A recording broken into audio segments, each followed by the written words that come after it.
So guys, USA America sanction ಹಾಕಿದ ದೇಶಕ್ಕೆ ಆ ದೇಶದಿಂದ ಯಾರು ವ್ಯಾಪಾರ ಮಾಡೋ ಹಾಗೆ ಇಲ್ಲ, ರೈಟ್? ಸೊ ಈ ಎಲ್ಲ ಸ್ಯಾಂಕ್ಷನ್ಸ್ ಹೇಗೆ ವರ್ಕ್ ಆಗುತ್ತೆ, ಸ್ಯಾಂಕ್ಷನ್ ಅಂದ್ರೆ ಏನು, ಯಾಕೆ ಹಾಕುತ್ತೆ ಸ್ಯಾಂಕ್ಷನ್ ಅನ್ನೋದನ್ನ ಈ ಒಂದು ಚಿಕ್ಕ ವಿಡಿಯೋದಲ್ಲಿ ಫುಲ್ ಡೀಟೇಲ್ಸ್ ಅನ್ನ ನೋಡೋಣ. ಯಾಕಂತಂದ್ರೆ US ಏನ್ ಸ್ಯಾಂಕ್ಷನ್ ಹಾಕುತ್ತೆ ಆ ಒಂದು ದೇಶದ ಜೊತೆಗೆ ಬೇರೆ ಯಾವುದೇ ದೇಶಗಳು ವ್ಯಾಪಾರ ಮಾಡೋ ಹಾಗೆ ಇಲ್ಲ. ಮಾಡಿದ್ರೆ ಅವ್ರಿಗೂ ಕೂಡ ಸೆಕೆಂಡ್ರಿ ಸ್ಯಾಂಕ್ಷನ್ ಅಂತ ಹಾಕಲಾಗುತ್ತೆ, ರೈಟ್? ಸೊ ಅದೇ ಕಾರಣಕ್ಕಾಗಿನೇ ಸೊ ಇದೊಂದು ತಿಳ್ಕೊಳ್ಳಬೇಕಾದಂಥ ವಿಷಯ, USA ಸ್ಯಾಂಕ್ಷನ್. ಸೊ ಯಾಕೆ USA ಸ್ಯಾಂಕ್ಷನ್ ಇಷ್ಟೊಂದು ಪವರ್ಫುಲ್ಲು ಅನ್ನೋದನ್ನ ಈ ಚಿಕ್ಕ ವಿಡಿಯೋದಲ್ಲಿ ಚೊಕ್ಕಾಗಿ ನೋಡೋಣ ಗೈಸ್. ವಿಡಿಯೋ ಎಂಡ್ವರೆಗೂ ನೋಡ್ತಾ ಇರಿ. ಸ್ಯಾಂಕ್ಷನ್ ಅಂದ್ರೆ ಏನು? So United state of America restriction ಮಾಡುತ್ತೆ, ಅಂದ್ರೆ ಪ್ರತಿಬಂಧ ಹಾಕುತ್ತೆ ಒಂದು ಪರ್ಟಿಕ್ಯುಲರ್ ದೇಶದ ಮೇಲೆ ಆಗಿರಲಿ, ಅಥವಾ ಒಂದು ಪರ್ಟಿಕ್ಯುಲರ್ ಕಂಪನಿ ಮೇಲೆ ಆಗಿರಲಿ, ಅಥವಾ ಒಂದು ಇಂಡಿವಿಜುವಲ್ ಪರ್ಸನ್ ಮೇಲೂ ಕೂಡ ಸ್ಯಾಂಕ್ಷನ್ ಆಗುತ್ತೆ. ಲೈಕ್ ಬಿಲಿಯನಿಯರ್ ಇರುತ್ತೆ ಅಂಥವ್ರ ಮೇಲೂ ಸ್ಯಾಂಕ್ಷನ್ ಬರುತ್ತೆ, ರೈಟ್? ಸೊ ಪರ್ಟಿಕ್ಯುಲರ್ ಆಗಿ ಯಾಕೆ ಈ ಸ್ಯಾಂಕ್ಷನ್ ಅನ್ನ ಹಾಕಲಾಗುತ್ತೆ ಅನ್ನೋದು ಇಲ್ಲಿ ಮುಖ್ಯ ಆಗುತ್ತೆ, ರೈಟ್? ಸೊ ಸಿಂಪಲ್ ಆಗಿ ಕನ್ನಡದಲ್ಲಿ ಹೇಳಬೇಕು ಅಂತಂದ್ರೆ, ನನ್ನ ಮಾತನ್ನ ನೀವು ಕೇಳಲಿಲ್ಲ ಅಂದ್ರೆ, ನಾ ಹೇಳ್ದಂಗೆ ನೀವು ಕೇಳಲಿಲ್ಲ ಅಂತಂದ್ರೆ ನಿಮ್ಮ ಮೇಲೆ ಪ್ರತಿಬಂಧ ಹಾಕ್ತೀನಿ, ಅಷ್ಟೇ. ರೂಲ್ಸ್ ಇನ್ನೇನಿಲ್ಲ.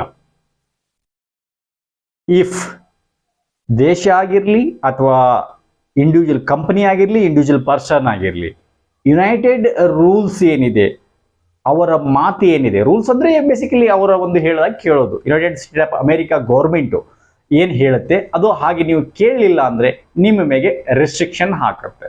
ಇವಾಗ ಫಾರ್ ಎಕ್ಸಾಂಪಲ್ ಹೇಳಬೇಕು ಅಂತಂದ್ರೆ ರಷ್ಯಾ ತಗೊಳ್ಳಿ, ರೈಟ್? ಸೊ ರಷ್ಯಾ ಮೇಲೆ ಸುಮಾರು USA ಸ್ಯಾಂಕ್ಷನ್ಸ್ಗಳಿದೆ, ರೈಟ್? ಯಾಕಿದೆ? ಬಿಕಾಸ್ ಆಫ್ ಅದು ರಷ್ಯಾ ಏನಿದೆ ಅಮೆರಿಕ ಹೇಳ ಹಾಗೆ ಕೇಳೋದಿಲ್ಲ. ಇವಾಗ ಯುಕ್ರೇನ್ ರಷ್ಯಾ ವಾರ್ ನಡೀತಾ ಇದೆ. ಸೊ ಇವಾಗ ಅದನ್ನ ನೀವು ನಿಲ್ಸಿ ಅಂತಂದ್ರೆ ಅವ್ರು ನಿಲ್ಸೋದಿಲ್ಲ. ನಿಲ್ಸಿವಿ, ಬಟ್ ನಮಗೆ ನಮ್ಮದೇ ಆದಂಥ ಸರ್ಟನ್ ಕಂಡೀಷನ್ಸ್ ಇದೆ. ಆ ಕಂಡೀಷನ್ಸ್ ನೀವು ಅವ್ರು ಫುಲ್ಫಿಲ್ ಮಾಡ್ತೀನಿ ಅಂದ್ರೆ ನಾವು ನಿಲ್ಲಿಸ್ತೀವಿ ಅಂತ ಹೇಳ್ತಾರೆ. ಅವ್ರನ್ನ ಕೇಳಿದ್ರೆ ಇಲ್ಲ, ನಾವು ಸರ್ಟನ್ ಕಂಡೀಷನ್ಸ್ ನಾವು ಒಪ್ಪೋದಿಲ್ಲ ಅಂತ ಹೇಳ್ತಾರೆ. ಸೊ ಹಾಗಾಗಿ ಅದು ನಡೀತಾನೆ ಇದೆ, ರೈಟ್? ಸೊ ಅದೇ ಕಾರಣಕ್ಕಾಗಿನೇ ಅಂದ್ರೆ ಯುನೈಟೆಡ್ ಸ್ಟೇಟ್ ಅಮೆರಿಕಾ ಒಂದು ಗೌರ್ಮೆಂಟ್ ಏನಿದೆ, ಆ ಗೌರ್ಮೆಂಟ್ ಅನ್ನ ರೂಲ್ಸ್ ಅನ್ನು ಒಪ್ಕೊಳ್ಳದೆ ಇರೋ ಕಾರಣಕ್ಕಾಗಿ ಅವ್ರ ಮೇಲೆ ರೂಲ್ಸ್, ಒಂದು ಸ್ಯಾಂಕ್ಷನ್ ಅಂತ ಏನಿದೆ ಅದನ್ನ ಹಾಕಲಾಗುತ್ತೆ, ರೈಟ್? ಪರ್ಟಿಕ್ಯುಲರ್ಲಿ US ಸ್ಯಾಂಕ್ಷನ್ ಅಂದ್ರೆ ಏನು ಅಂತ ನಿಮಗೆ ಗೊತ್ತಾಯ್ತು.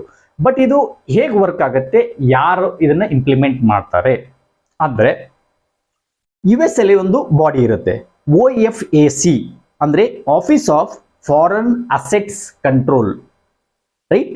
ಸೊ ಇದು ಬೇಸಿಕಲಿ ಏನ್ ಮಾಡುತ್ತೆ ಅಂತಂದ್ರೆ ಅಸೆಟ್ಸ್ ಅನ್ನ ಫ್ರೀಸ್ ಮಾಡುತ್ತೆ.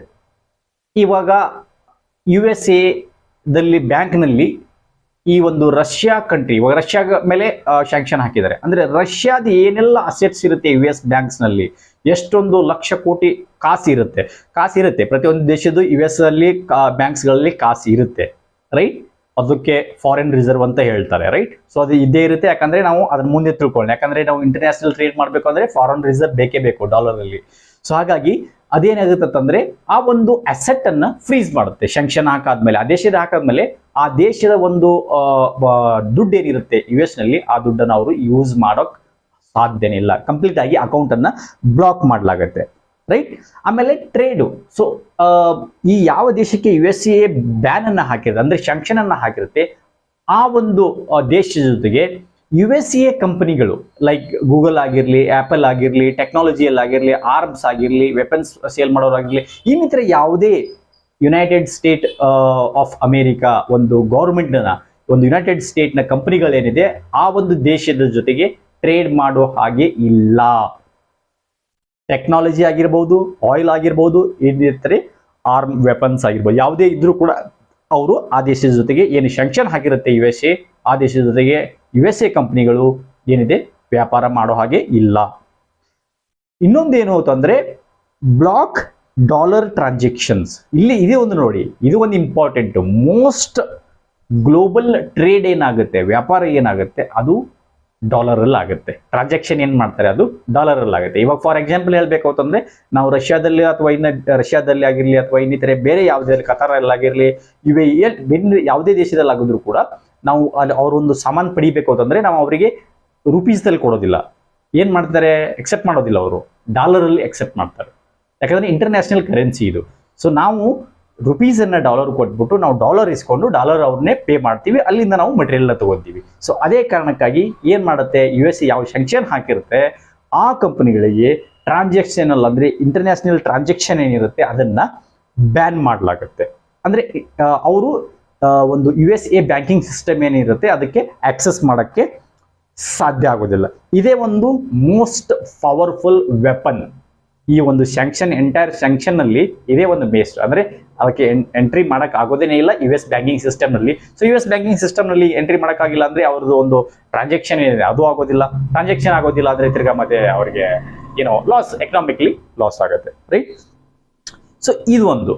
ಇನ್ನು ಲೈಕ್ ಆ ದೇಶಕ್ಕೆ ಸ್ಯಾಂಕ್ಷನ್ ಹಾಕಿದೆ ಓಕೆ ಯು ಎಸ್, ಬಟ್ ಆದ್ರೆ ನಾವು ಇವಾಗ ಫಾರ್ ಎಕ್ಸಾಂಪಲ್ ನಾವು ಇಂಡಿಯಾದವರು ನಾವು ರಷ್ಯಾಗ ಹಾಕಿರ್ಲಿ ಅಥವಾ ಇನ್ನು ಬೇರೆ ಇರಾನ್ ಹಾಕಿರ್ಲಿ ಆ ದೇಶಗಳಿಗೆ ಸ್ಯಾಂಕ್ಷನ್ ಹಾಕಿದ್ರೆ ನಾವ್ ಯಾಕೆ ಇವ್ರ ಹತ್ರ ವ್ಯಾಪಾರ ಮಾಡಬಾರ್ದು, ರೈಟ್ ಅಂತ ಕ್ವಶನ್ ನಿಮ್ಮ ಹತ್ರ ಬರ್ಬೋದು, ರೈಟ್.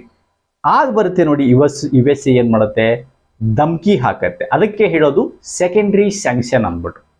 ಸೆಕೆಂಡ್ರಿ ಸ್ಯಾಂಕ್ಷನ್, ನಾವು ಆ ದೇಶಕ್ಕೆ ಸ್ಯಾಂಕ್ಷನ್ ಅನ್ನ ಹಾಕಿದ್ದೀವಿ ಯಾಕಂದ್ರೆ ಅವರು ನಮ್ಮ ರೂಲ್ಸ್ ಅನ್ನ ಫಾಲೋ ಮಾಡ್ತಾ ಇಲ್ಲ. ಒಂದ್ ವೇಳೆ ನೀವು ಅವ್ರ ಜೊತೆ ವ್ಯಾಪಾರ ಮಾಡಿದ್ರೆ ನಿಮಗೂ ಸ್ಯಾಂಕ್ಷನ್ ಹಾಕ್ತೀವಿ ಹುಷಾರು ಅಂತ ಹೇಳುತ್ತೆ ಯು ಎಸ್. ಎಸ್, ಅವಾಗ ನಾವು ಒಪ್ಪಲೇಬೇಕು. ಯಾಕಂತಂದ್ರೆ ಮೇನ್ ರೀಸನ್ ನಾನು ನಿಮಗೆ ಹೇಳಿದ್ದೀನಿ, dollar and technology. Main international transaction ಮಾಡಬೇಕು ಅಂದ್ರೆ ಡಾಲರ್ ಬೇಕು, ಅಲ್ಲಿ ಹೊಡೆತ ಬೀಳುತ್ತೆ. ಅಂಡ್ ಸೆಕೆಂಡ್ ಬಂದ್ಬಿಟ್ಟು technology, Apple, Microsoft, Google, everything. Even ನೀವು ಯೂಟ್ಯೂಬ್ ನೋಡ್ತಾ ಇದ್ದೀರಾ, ಎಲ್ಲರದ್ದು ಅವ್ರದೇನೆ. ಅದ್ರ ಮೇಲೆ ಸ್ಯಾಂಕ್ಷನ್ ಬಿತ್ತು ಅಂತಂದ್ರೆ, ಫಾರ್ ಎಕ್ಸಾಂಪಲ್ ಇಂಡಿಯಾದ ಮೇಲೆ ಸ್ಯಾಂಕ್ಷನ್ ಬಿತ್ತು ಅಂತಂದ್ರೆ ಇವೆಲ್ಲ ಯು ಎಸ್ ಎ ಕಂಪನಿಗಳಿವು. ಯು ಎಸ್ ಎ ಕಂಪನಿಗಳು ಇಲ್ಲಿ ವರ್ಕ್ ಆಗೋದು ನಿಂತು ಹೋಗ್ಬಿಡುತ್ತೆ. ನಿಮ್ಗೆ ಗೊತ್ತಿದೆ ಗೂಗಲ್, ಮೈಕ್ರೋಸಾಫ್ಟ್ ಇವೆಲ್ಲ ನಿಂತು ಹೋಗ್ಬಿಟ್ರೆ ಏನಾಗುತ್ತೆ, ಇಲ್ಲಿ ಬ್ಲ್ಯಾಕ್ ಔಟ್. ಸೊ ಅದೇ ಕಾರಣಕ್ಕೆ ಸೆಕೆಂಡರಿ ಸ್ಯಾಂಕ್ಷನ್ ಅಂತ ಹೇಳಲಾಗುತ್ತೆ ಯು ಎಸ್ ಇಂದ. ಸೊ ಅದೇ ಕಾರಣಕ್ಕೆ ಯಾವುದೇ ಕಂಟ್ರಿಗಳು ಕಂಟ್ರಿಗಳಾಗಿರ್ಲಿ ಅಥವಾ ಯಾವುದೇ ಕಂಪನಿಗಳಾಗಿರ್ಲಿ ಅಥವಾ ಇಂಡಿವಿಜುವಲ್ ಪರ್ಸನ್ ಆಗಿರ್ಲಿ ರಿಸ್ಕ್ ಅನ್ನ ತಗೊಳ್ಳೋದಿಲ್ಲ. ಅವರು ಯಾವುದೇ ಕಂಟ್ರಿ ಜೊತೆಗೆ ಟ್ರೇಡ್ ಅನ್ನ ಮಾಡಕ್ಕೆ ಹೋಗೋದಿಲ್ಲ, ಯಾವ ಕಂಟ್ರಿಗೆ ಯು ಎಸ್ ಎ ಏನಿದೆ ಸ್ಯಾಂಕ್ಷನ್ ಅನ್ನ ಹಾಕಿರುತ್ತೆ. ಸೊ ಯಾಕಂದ್ರೆ ಫಿಯರ್ ಆಫ್ ಪನಿಷ್ಮೆಂಟ್ ಅಂತ ಹೇಳ್ಬೋದು, ರೈಟ್. ಸೊ ಹೀಗಾಗಿ ಏನಿದೆ ಗೈಸ್, ಯು ಎಸ್ ಎ ಇವಾಗ ಫಾರ್ ಎಕ್ಸಾಂಪಲ್ ಹೇಳಬೇಕು ಅಂದ್ರೆ ನಾರ್ತ್ ಕೊರಿಯಾನಾಗ ಯು ಎಸ್ ಎ ಯಾವುದು ಕೇಳೋದಿಲ್ಲ. ನಾರ್ತ್ ಕೊರಿಯಾ ಏನಿದೆ ಯು ಎಸ್ ಎ ಮಾತ್ರ ಯಾವುದನ್ನು ಕೇಳೋದಿಲ್ಲ, ರೈಟ್. ಸೊ ಮೇಲಾಗಿ ಅದ್ರ ಹತ್ರ ತುಂಬ ಪವರ್ಫುಲ್ ಕಂಟ್ರಿ ಇದೆ, ಅದು ಯಾಕಂತ ಗೊತ್ತಿದೆ ನಿಮಗೆ. ಸೊ ಹಾಗಾಗಿ ಅದನ್ನ ಕಂಪ್ಲೀಟ್ಲಿ ಗ್ಲೋಬಲ್ ಎಕನಾಮಿ ಅಂದ್ರೆ ಗ್ಲೋಬಲ್ ಟ್ರೇಡ್ ಇಂದ ಕಟ್ ಆಫ್ ಆಗಿದೆ ಅದು, ರೈಟ್. ಸೊ ಯಾವುದೇ ಟ್ರೇಡು ನಾರ್ತ್ ಕೊರಿಯಾ ಜೊತೆ ಯಾವುದೇ ಕಂಟ್ರಿ ಟ್ರೇಡ್ ಅನ್ನ ಮಾಡೋದಿಲ್ಲ, ರೈಟ್. ಸೊ ಇದರಲ್ಲಿ ಮೇನ್ ಒಂದು ರೀಸನ್ ಏನು ಅಂತಂದ್ರೆ ಎಂಟೈರ್ಲಿ ಟೋಟಲಿ ಹೇಳ್ಬೇಕಂದ್ರೆ global trade currency USD, dollar dominance ಅಂತ ಹೇಳ್ಬೋದು. Okay, control over finance, mainly ಏನಂದ್ರೆ ಇಂಟರ್ನ್ಯಾಷನಲ್ ಬ್ಯಾಂಕಿಂಗ್ ಒಂದು ಬ್ಯಾಂಕ್ಸ್ ಏನಿರುತ್ತೆ ಅದು US ಬ್ಯಾಂಕಿಂಗ್ ಸಿಸ್ಟಮ್ ಇಂದೆಲ್ಲ ಕನೆಕ್ಟ್ ಆಗಿರುತ್ತೆ, ರೈಟ್. ಯಾಕಂದ್ರೆ ಇದು ಟ್ರೇಡ್ ಎಲ್ಲ ಡಾಲರ್ ಅಲ್ಲಿ ಆಗ್ತಾ ಇರುತ್ತೆ, ಸೊ ಹಾಗಾಗಿ ಕಂಟ್ರೋಲ್ ಆಗಿರುತ್ತೆ. ಸೊ ಅದೇ ಕಾರಣಕ್ಕಾಗಿ ಅವರು ಈ ಒಂದು ಇದನ್ನ ಫಾಲೋ ಮಾಡಲೇಬೇಕಾಗುತ್ತೆ, ಯಾವುದು USA ರೂಲ್ಸ್ ಅನ್ನು, ರೈಟ್ ಗೈಸ್. ಸೊ ಆಮೇಲೆ ಟೆಕ್ ಕಂಪನೀಸ್ ಏನಿದೆ ನಾನು ಹೇಳ್ದಲ್ಲ as usually apple, Google, Microsoft, right. So ಇದೇ ಕಾರಣಕ್ಕಾಗಿ ಈ ಒಂದು ಸ್ಯಾಂಕ್ಷನ್ ಹಾಕಿದ್ರೆ ಕಂಪನಿಗಳು ಕೂಡ ಬ್ಯಾನ್ ಮಾಡಲಾಗುತ್ತೆ. ಸೊ ಹಾಗಾಗಿ ಆ ಕಂಪನಿಗಳು ವರ್ಕ್ ಮಾಡೋದಿಲ್ಲ. ಸೊ ಅದೇ ಕಾರಣಕ್ಕಾಗಿ ಇದನ್ನು ಕೂಡ ಒಂದು ವೆಪನ್ ಆಗಿ, ಟೆಕ್ನಾಲಜಿ ಕೂಡ ಒಂದು USA ವೆಪನ್ ಆಗಿ ಯೂಸ್ ನ ಮಾಡುತ್ತೆ. ಸೊ ಫೈನಲ್ ಸಿಂಪಲ್ ಒಂದು ಟೋಟಲ್ ಓವರ್ ಆಲ್ ಕನ್ಕ್ಲೂಷನ್ ಅಲ್ಲಿ ಹೇಳಬೇಕು ಅಂತಂದ್ರೆ USA ಸ್ಯಾಂಕ್ಷನ್ ಬಂದ್ಬಿಟ್ಟು economic punishment using money, trade and global influence. That's it. Sanction ಇದೆ, ಇನ್ನೇನಿಲ್ಲ. ಎಕನಾಮಿಕಲಿ ಅಂದ್ರೆ ವ್ಯಾಪಾರದಿಂದ ಅವರನ್ನ ದೂರ ಮಾಡೋದು, ಯಾವುದೇ ಟ್ರೇಡ್ ಅವ್ರ ಜೊತೆ ನಡೆಯದ ಹಾಗೆ ನೋಡ್ಕೊಳ್ಳೋದು, ಆಮೇಲೆ ಗ್ಲೋಬಲ್ ಇನ್ಫ್ಲುಯೆನ್ಸ್, ತಾಕತ್, ದುಡ್ಡು, ಡಾಲರ್ ಡಾಮಿನೆನ್ಸ್ ಇಲ್ಲ ಅಂತಂದ್ರೆ ಇವತ್ತಿನ ಮಟ್ಟಿಗೆ ಯಾರು ಕೇಳ್ತಾ ಇರಲಿಲ್ಲ, ರೈಟ್. ಅವ್ರು ಮಾಡ್ತಾ ಇರೋ ದಾದಾಗಿರಿಗೆ, ಇವತ್ತಿನ ದಾದಾಗಿರಿಗೆ US ಅನ್ನ ಎಲ್ಲರೂ ಸೇರ್ಬಿಟ್ಟು US ನ ಒಂದು ಮೂಲೆಯಲ್ಲಿ ಬಿಸಾಕ್ತಾ ಇದ್ರು. ಆದ್ರೆ ಡಾಲರ್ ಡಾಮಿನೆನ್ಸ್ ಆಗಿರೋದ್ರಿಂದ ಈ ಒಂದು ದಾದಾಗಿರಿ ಇಡೀ ಜಗತ್ತಿನಲ್ಲೇ ಅದರ US ನಡೀತಾ ಇದೆ ಗೈಸ್. ಓಕೆ, ಐ ಹೋಪ್ ಈ ಒಂದು ಚಿಕ್ಕ ವಿಡಿಯೋ ಏನಿದೆ US ಸ್ಯಾಂಕ್ಷನ್ ನಿಮ್ಗೆ ಅರ್ಥ ಆಯಿತು ಅನ್ಕೊಂಡಿದ್ದೀನಿ. ಅರ್ಥ ಆಗಿದ್ರೆ hit the like button, share the video, ಮತ್ತೆ ಕಮೆಂಟ್ ನಲ್ಲಿ ಹೇಳಿ ಎದ್ರ ಬಗ್ಗೆ, ಯಾವ್ದ್ರ ಬಗ್ಗೆ ನಿಮಗೆ ಇನ್ಫಾರ್ಮೇಶನ್ ಅಂಡ್ ಬೇಕು, ಇದೇ ರೀತಿಯಾದ ಒಂದು ಜನರಲ್ ನಾಲೆಜ್ ಬಗ್ಗೆ ಅನ್ನೋದನ್ನ. ಸೊ ಅದ ಒಂದು ಟಾಪಿಕ್ ಬಗ್ಗೆ ನಾನು ನೆಕ್ಸ್ಟ್ ವಿಡಿಯೋಗಳನ್ನ ಮಾಡ್ತೀನಿ ಗೈಸ್. ಓಕೆ, ಸೊ ಅಲ್ಲಿವರೆಗೂ ಟೇಕ್ ಕೇರ್, ಬಾಯ್.